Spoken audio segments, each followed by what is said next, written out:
Happy Wednesday, everyone, and welcome back to Facebook Live with Build a Dream. Facebook Live talks to both women and men in the industry that are looking to both diversify their workforce but share their career journey with our audience so that young women and others have the opportunity to really explore a variety of different career pathways. My name is Nour Hachem. I'm the host and founder of Build a Dream, and I'm truly excited to be speaking to Caroline Schaal, who's actually right now in the UK. Welcome to the show, Caroline. Hi, thank you so much, Nour. This is such an exciting opportunity. I'm really, really grateful that you reached out, and I hope I can provide some interesting points. I think you will definitely provide some really fascinating points. And just to give a quick overview of your background and what our guests should expect during our interview today, you have your master's in structural and architectural engineering, and you are the co-founder of LiftLessons, which provides online learning resources to students, but you also work with a speech therapist to help support those students that may have a few challenges in different learning environments. So I think we're going to have quite a bit to talk about. So let's first start off with, tell us a little bit about your career, your personal career journey, and what made you decide to go into engineering. And then I'd love to know what inspired LiftLessons. Well, I mean, firstly, engineering, I just think it's such an interesting career to get into. I chose structural engineering, so everything above ground, bridges, buildings, that kind of thing. But you can choose civil engineering, which is all the below ground stuff. There's mechanical, automotive, aerospace engineering, and the number of different projects that you can get involved in. I mean, as a structural engineer, I was working on airports, private residences. I worked on, I'm quite proud of the fact that at one point I did some structural checking on the biggest disco ball in Europe. Oh, and where is that? It was a feature at the Isle of Wight Music Festival, and they had this huge disco ball that they hoisted with a crane in the middle of a field, and we had to check it for stability. That was pretty exciting. And then I could hang around in the Isle of Wight Festival for a bit. That is an amazing story and experience. It was fun. It was really fun.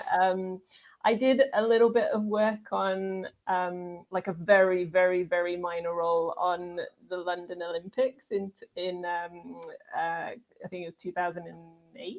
No, 2000. I can't even remember. 2012. Time is going so fast. But it meant that I could visit that site and see all the awesome things that were going on there. So I would encourage anyone to look at structural engineering or architecture as a job. That's really fascinating. So tell me what a typical day on a job site looks like for a structural engineer. Yeah, so a lot of reviewing designs. So the architect will come to you and say, I want to build this floating island and I actually did do this floating island in the middle of a lake in a park with a huge pineapple made out of fiberglass.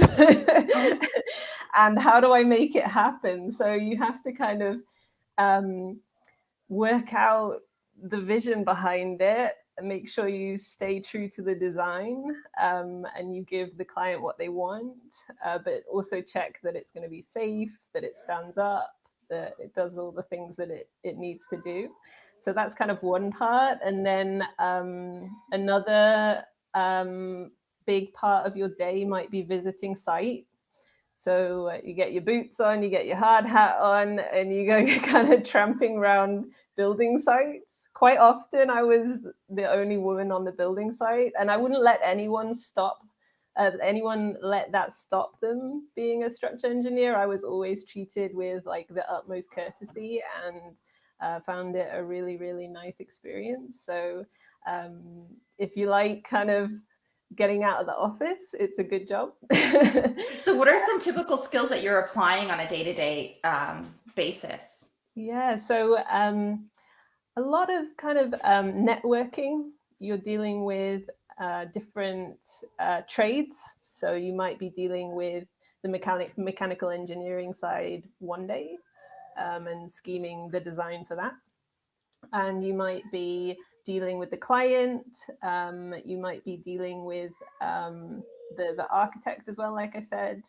Then, of course, you've got kind of all your calculations and your numbers and all of the math to make sure it actually stands up. I mean,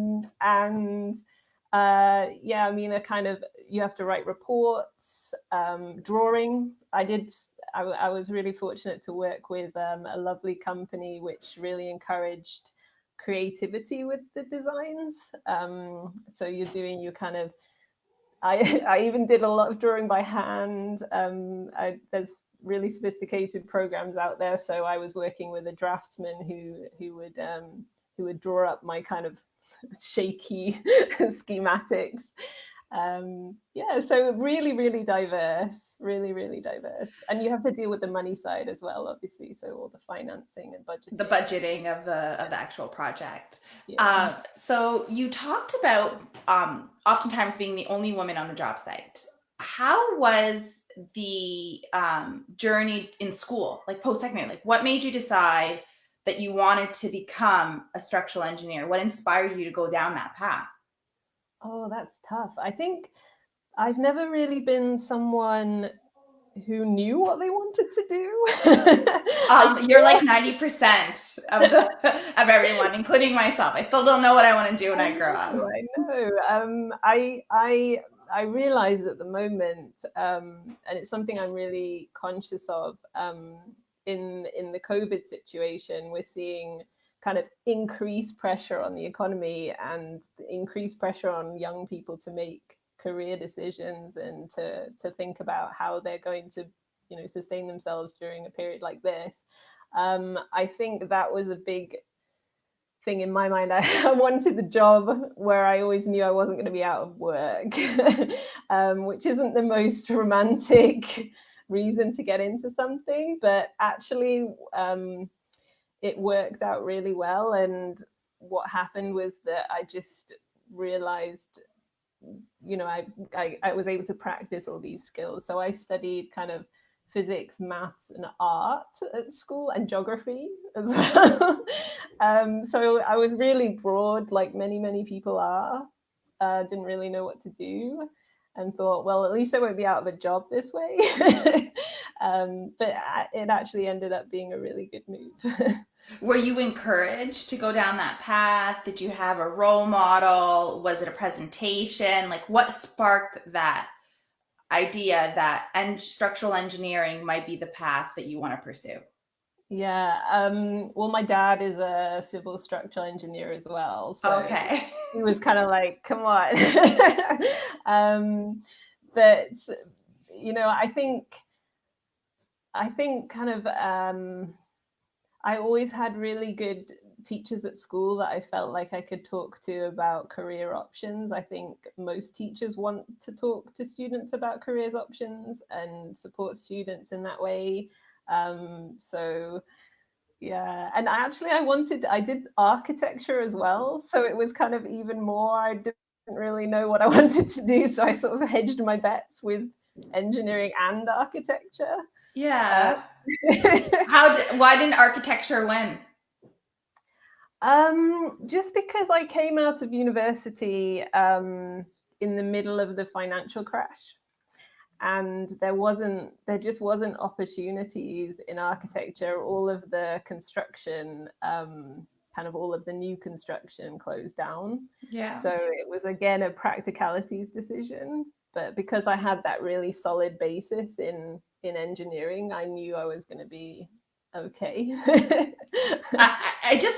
Caroline, like, I'm so glad we're talking right now, because your story fits everything that we advocate on a day-to-day basis with Build Dream. For one, is our aim is to help youth that are unsure of what career pathway they want to pursue. That's a normal feeling and journey that we all go through. But secondly, it's your ability to look at all your talents, all your interests, bridging together art and physics to find a career path that you could not only that you enjoy, but also that was financially dependable and gave you that financial independence and security. And that's often what the message that we're trying to send. You know, I'm the first to say I love my job, but it took me a long time, of many trials and errors to, you know, lead an organization across Canada. And there are still many challenges, but all these experiences led me to this moment. And I feel that that's something that your story is also the message that your story is sending. But more so, the reason why I was asking you what sparked that idea, your father's influence. And our organization focuses on bridging that relationship between parents and encouraging them to learn about these different career pathways so that they have the resources and tools to support their daughter's career journey. Because not all parents are engineers or in the skilled trades. So we usually go with what we know. And our goal is to help provide the resources and tools. And I love listening to your story because it's truly fascinating. I'd love to be I'd love to go to the UK and spend a day with you on a job site. Well, worked on some really cool, right now, granted, that's not happening, and probably I'll never be able to just travel to the UK to go on a job site, but really fascinating. So fast forward to you co-founding LiftLessons. How did that happen? Well, it's really just to pick up on kind of your last point. I just think that you're absolutely right that, you know, not everybody has you know, a kind of the dream job within their family, and I think, you know, that's where teachers and organizations like Build a Dream step in and really support by showing role models. So for example, I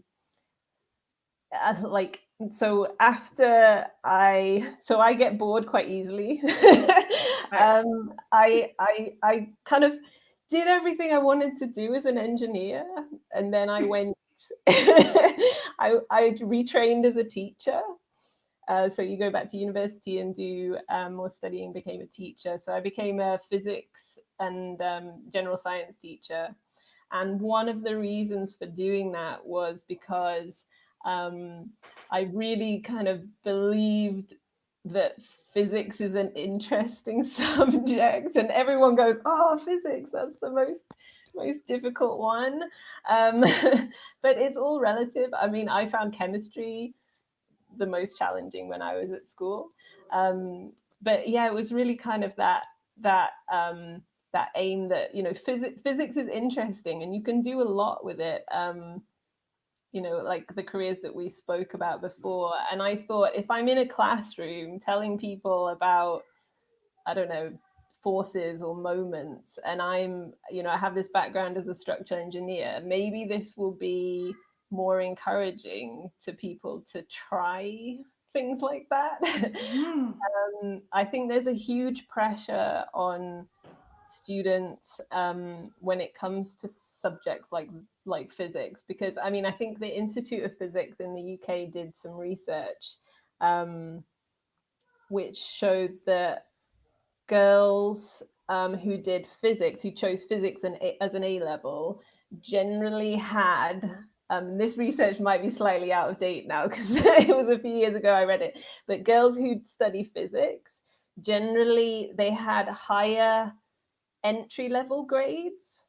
So what that means is girls are thinking that to do physics, they found that girls were thinking to do physics, they had to be that much further ahead and that much of a better student to be able to tackle it. And it's simply not true. If you talk to a class of physics students, it doesn't seem to be the case that you have to have these really, really high entry requirements to get into physics and to enjoy physics. So that was kind of a big push for me getting into that career. And then I know kind of lamented that point a little bit, but I just want to get that message out there. Yes. But then as a teacher, I found I was working with so many amazing students. And I mean, you mentioned LiftLessons. So LiftLessons is kind of my passion at the moment. We're a tech company that looks to provide digital resources for students, particularly with vocabulary in science. So we constructed it with speech language therapists. They are helping us to take best practice strategies in teaching and speech language therapy and put them out in a way that's accessible to everybody on the internet. So the reason I did this, and this was not my idea. This was my partner's idea. So Andrea Solani is a Windsor, living in Windsor. She is Windsor through and through, grew up in Woodsley, went to Weston, and she is a phenomenal teacher, always thinking about how to support students. And she at the time was managing a additionally resource provision for students with speech language communication needs. So basically students were given kind of additional provision, so additional support for their needs. And this was something, and I was teaching the classes as well. So this was something we wanted to build for them. Mm-hmm. We wanted to use it with our students. And then we got some really nice feedback and lots of support from people to say that this might actually be useful for more than just our students. So we're kind of trying to spread the word at the moment, because it's free to access. If you go to the website that pops up on the screen. So what should parents expect when they go to the website? What types of resources should they expect when? So at the moment, we've got lots and lots of videos which are focused on teaching complex vocabulary.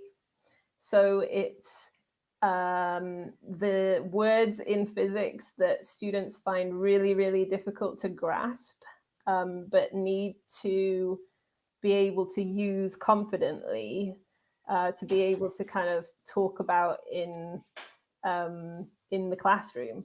So words like static electricity. I mean, who knows what static electricity is? The average person knows what it does or kind of how it feels, but can you really kind of explain that in a classroom setting, or use it to talk about kind of how the world works? So it's so we've got videos kind of based around the keywords that they need to learn to be able to access the curriculum, basically. And then we've got quizzes, we've got spaced learning, which is revision like over time. And it will basically support you to practice and revise for the language, using it in context. That is such a valuable resource, especially right now as parents are balancing home life, work life, and assisting their children in doing their homework. I was speaking to my sister on the phone, and one of the things she said was it's really difficult to balance, two kids learning and then actually teach the whole entire curriculum.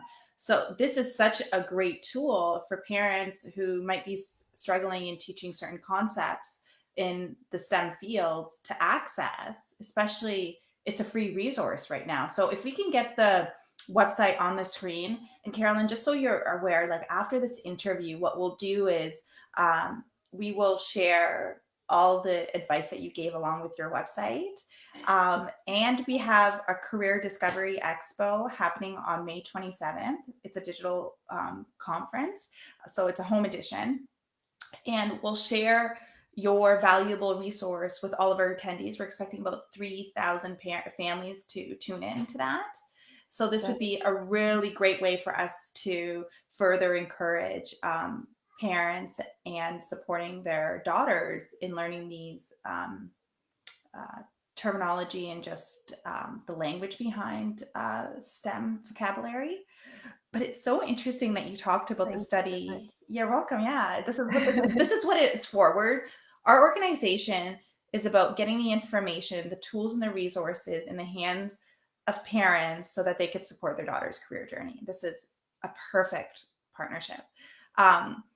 But before I have a thought that I want to get to, but before I get to that, I just want to ask the viewers, if you guys have any questions. Caroline's a wealth of resource. I have a million more questions to ask her.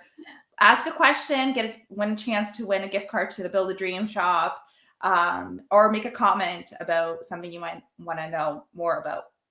Please do. Put me on the spot. Yeah, put Caroline on the spot. Yeah.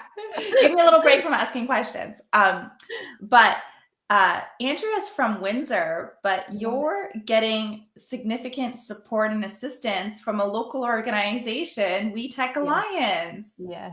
So huge hand of applause for WeTech for not only supporting local tech companies, but global tech companies at this point. So how did that happen? Well, I mean, firstly, WeTech has been absolutely phenomenal. I cannot say enough how big a support they have been to us. They helped us put together kind of a 30-day, 60-day, 90-day plan. We've been able to access kind of a business mentor and marketing advice, really phenomenal support. So just really grateful. I think that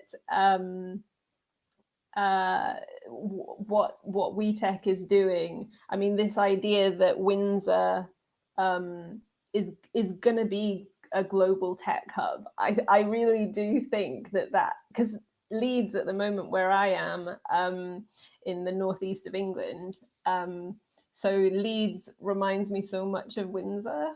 It's a kind of like a kind of post-industrial city, and is reinventing itself as a tech hub. So the potential is massive for a city like Windsor, when they've got kind of, I have never had such support, honestly. It's wonderful. And we're actually in the process of setting up, I mean, this is something WeTech that is helping us with as well. We're in the process of setting up a Canadian operation. So they're kind of they're being very helpful on that side as well. That's absolutely wonderful. I can't say enough how grateful we are. Well, I'm going to be speaking to 𝐬𝐿, who's the president of WeTech tomorrow, who will share some of the other resources and tools that they're providing to startups and tech companies in Windsor and across the world, actually. So that's amazing. So I want to go back to the point that you made about the study that showcased that young women who took physics were a little bit more of the higher achievers or that did really well, exceptionally well, ended up going down that path. It's no surprise based on other studies that were done. There's a study that was done in Canada at one of the universities where they did an evaluation recognizing that in order to go into engineering, you needed to have you needed to take physics in high school. Well, less than 25% of young women were taking physics in high school. So they said, okay, well, if we're going to set a target of 30% engineers by 2030, how are we going to expect to reach that if we're not even getting 25% of those potential engineers into our doors to learn the profession and the discipline. So they looked at the attitudes and the mindset of how young women felt about physics. And there was a lot of intimidation, fear, and lack of confidence in thinking that they could do that class. So what they did was they piloted this project where many young women take biology, like that was like a huge a percentage. Yeah. And they said it was a biology, they named it something, but they put the word biology in it. And they said, okay, if you didn't take physics in high school, but you want to go into engineering, you could do this summer program where it's like enhanced learning, and it's like a biology math is what they called it, because they knew that young women felt more confident in biology. But really they were teaching physics. That's phenomenal. And then 50% more women joined simply by them changing that approach and recognizing that, wait a minute, there's something limiting young women from even getting into engineering. It's not just that they're not interested, it's the requirements they're not even meeting. Okay, so now why aren't they meeting the requirements? Not like young women aren't good at physics. And then they launched this pilot, and they allowed it for both the young men and the young women, so both students could enroll. Yeah. And they had a 50% split, 50% men, 50% female. It was just a phenomenal approach to take. That's incredible, and it's just so interesting. The perception is just, oh wow, I can't believe they managed to increase it that much. I think, women, we do this, don't we? We set the bar so high, and we set the bar so high for ourselves with many different areas. So I think just getting across that. I think what's great about that program that you're mentioning is the crossover between biology and physics, if that's kind of what they're teaching, is really, really interesting. You could go into kind of biomechanics and looking at prosthetics, or just the crossover between subjects is sometimes maybe where we should be focusing on getting people involved. Wow. And that's exactly what they did with the crossover. I know. And I'm like that, but I'll tell you another story, which is very much related to Build a Dream, and why we often say that the words we use, the messages we send, truly make a significant difference in how we're going to build the workforce. So Build a Dream, why we ended up calling it Build a Dream, we were working collaboratively. It was like a homegrown program in Windsor. It was a grassroots initiative with partnerships with the school board, the college, the university, and community organizations. And what we had found was we had done a study at Women's Enterprise Skills Training of Windsor, talking to young women about their career exploration decisions and what influencing factors played a role in the decisions they were making in terms of their careers. Yeah. And we found, for one, parents were the key influencers when it came to the career decisions that they were making. And that there were still jobs that they didn't feel they could do simply because they were female. And that there's still this perception and stereotype about jobs that men could do and jobs that women could do. So we knew also that school boards were struggling in getting young women and their parents to come out to information sessions to learn about the skill trades, to learn about these pathways. So they would host a session, and maybe 1 or 2 families, sometimes 10 families would show up.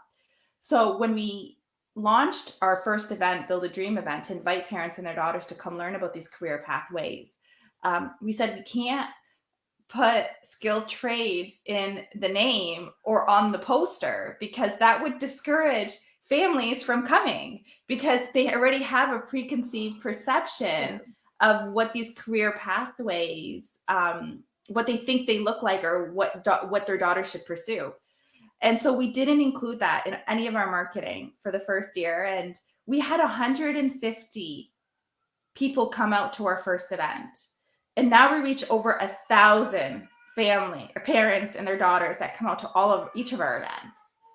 And simply because we use different language to just get them in the door, to open their mind and explore a whole new pathway and empower them, build that confidence for them to even just try it out in an intimidating free environment. Yeah, because I think what's so lovely about your aim, I mean, you're talking about not just STEM, you're talking about kind of emergency response and politics and skilled trades. So you kind of, I mean, that's just so unfortunate that you had to battle that stereotype with skilled trades, but that's such a broad array of careers that even if, I mean, maybe politics is an easier sell, but then you can kind of try and push the other ones as well. But I just think it's really fascinating because you did the same thing with LiftLessons, and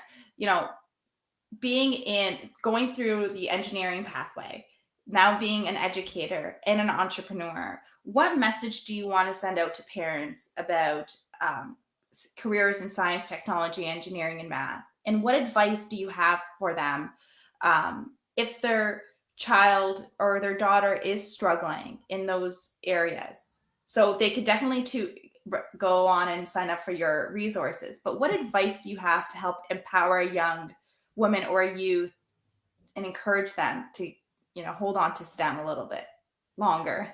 Obviously come to a Build a Dream. Oh yeah, I know, right? And then register for LiftLessons, and then we've solved the STEM shortage. I think just find some mentors, whether it's in the family or in the school. I mean, this is a huge push at the moment. Just find some mentors, because like you said, it's in the perception. So particularly people who may not look the way you expect them to look, or people who kind of have kind of maybe a different approach. I would say getting involved with early kind of volunteer opportunities as well. Lots and lots of schools have kind of I don't know if they do this in Canada, but you can go and try a job, work experience. I mean, this is kind of phased out now. I guess I'm showing my age, but we still have that. It's called co-op. And then you can also try out skilled trades, and it's called the Ontario Youth Apprenticeship Program. Or in other provinces, they have similar programs under a different acronym. Oh, phenomenal. Okay, so those kind of things are just huge, aren't they? To change a student's perception. Yeah, it's such a tough one. I think the first step, though, is people have to stop responding to the question, or the kind of,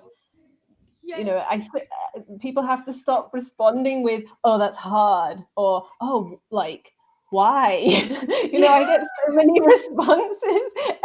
"Oh, that was my worst subject in school," and people are sending that message just by saying those words. Well, fear. If we know, it's so funny. I had another engineer, which I'm beginning to really appreciate and love engineers, because you're so inspiring. I mean, I think every speaker I have are so inspiring, but I said, "How did you accomplish everything that you've been able to accomplish?" She's like, "I don't have time for fear."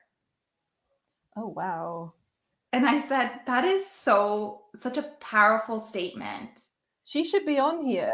She was on here. I was like, yeah, but it ties into what you just said, in terms of, if we keep saying that that's too hard, or it's scary, or I'm not good at it, or I'm not good enough, then we are already limiting the opportunities for students. The students are limiting themselves from even giving it an honest try. And I think what I really love about what you're doing is, first off, you have a background in engineering. You have experience teaching in the classroom, teaching physics. So you know firsthand how to go about teaching these curriculums and where the gaps are in helping students. And you've created a platform that's going to build people's confidence and enhance their ability to learn these disciplines where otherwise it's very, really, really challenging. I think it's just such a comforting, intimidating, free environment and an additional resource that students could tap into with their families.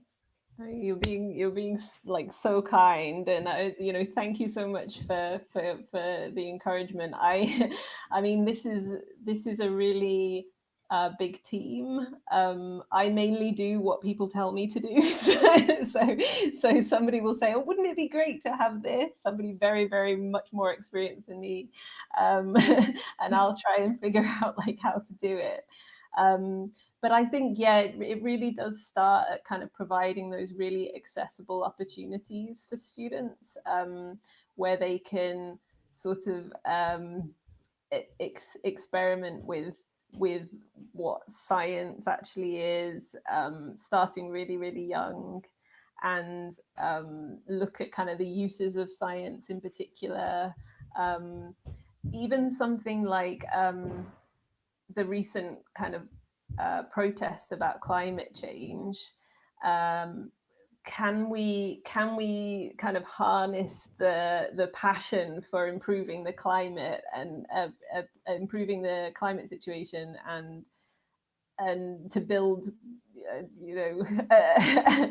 different way of working? It's just about kind of I feel like I'm waffling a bit, but it's because I'm kind of excited. Yeah. No, I know exactly. It's like taking this opportunity. I was just talking about this yesterday. Taking this opportunity in the lessons that we're learning through this time, mm-hmm. and making something better for the earth and for humanity. And I think that this is the time that we can encourage our youth who are struggling to find, their path, to solve some of the biggest challenges the world is facing. And climate change is something that's youth especially stand strongly behind. They really believe in that cause. Well, imagine empowering them to help solve it, to help build workforce. So I love that you touched on that, because you're touching on all the valuable points that we try to send out in different types of messaging, and speaking to role models like yourself, that a career in science, technology, engineering, math does help people. Look at what you're doing. And you have so many transferable skills. You open so many pathways for you. No 2 days are alike.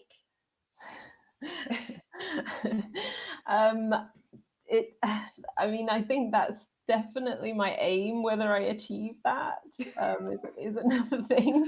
So we talk about women's confidence. It's a work in progress. Yeah. Imposter syndrome. Yeah. Okay. Well, I can tell you. Well, it's written on the wall. I think it's been amazing. Is there any final messaging that you want to share with our viewers? Just I'm around if anybody has any questions, or anybody wants to talk to me a bit more about certainly engineering or teaching or even entrepreneurship. I know sometimes, like we discussed several times, that there's not that person kind of within reach, and 𝐵uild-A-Dream's doing an amazing job at trying to plug those gaps. If there's direct questions, just let me know. Yeah, please. And yeah, perfect. Even if there's questions after the interview, people could still share it and send us an email at info@webuildadream.com to get your question, and we'll definitely send it to Caroline. What's great about our connection with great companies like yourselves and great resources like yourself is that we will continue to share these opportunities. We will share it at our event on May 27th, our digital conference, which is going to provide families an opportunity to learn from other female trailblazers across different industries with all the pillars that we represent. Learn about the resources you talked about. So those in-school programming like co-op, the Ontario Youth Apprenticeship Program, Specialist High Skills Major Program, all different programs that further enhance a student's ability to explore these different career pathways and get real hands-on experience, while still connecting them to then community organizations like First Robotics, that is a global organization, and that really supports the STEM disciplines. So that's all going to happen at our event on May 27th. It's free to register. It's streamathome.eventbrite.ca, and you will learn more about also LiftLessons because we'll provide that in our resource library. And Caroline has been such a wonderful resource today in sharing the amazing accomplishments of really pursuing things that you enjoy, feeling bored, being curious to want to learn more, wanting to solve problems, helping people. I mean, the list can really go on. I could just say that you are an incredible role model for women in showcasing that anything is possible. And I know that you said it's not a one-woman show, but I'm speaking in terms of who you are as an engineer, as a teacher, and now as a co-founder, and your willingness to say, I see this discipline as something that could really benefit students in the world, and I want to create a tool to help bridge that and solve that. And I want to encourage more young women to see that they also have the potential to solve problems. And if there's something that's not working or you think could be done better, go out and do it, try it, test it out. And that's the message we're trying to send. So thank you so much, Caroline, for coming on the show with me today. Thank you so much, Nour. I so appreciate it. It's been an absolute pleasure. Thank you. It's been my pleasure. It's all mine. Hopefully when I'm sorry, I'm losing my voice. When COVID-19, hopefully the restrictions and you're back in Windsor, I'd love to meet you in person. Definitely. And I'm looking forward to the 27th. Yeah, for sure. You should tune in and register. Yeah. Thank you all again for joining us on another Facebook Live where we talk to both women and men about diversifying the workforce and what we could do collectively to create more inclusive opportunities for young women to succeed. Tomorrow, we will be talking to 𝐬𝐿𝐵 from WeTech, which is a great tie-in with our interview today with LiftLessons that WeTech has played an integral part in supporting. So I can't wait to talk to 𝐬𝐿𝐵 tomorrow from WeTech Alliance. So make sure to tune in. And thank you so much. And I look forward to seeing you. Thanks to all. Have a great day. Bye-bye. Thank you. Thank you. Bye. Thank you.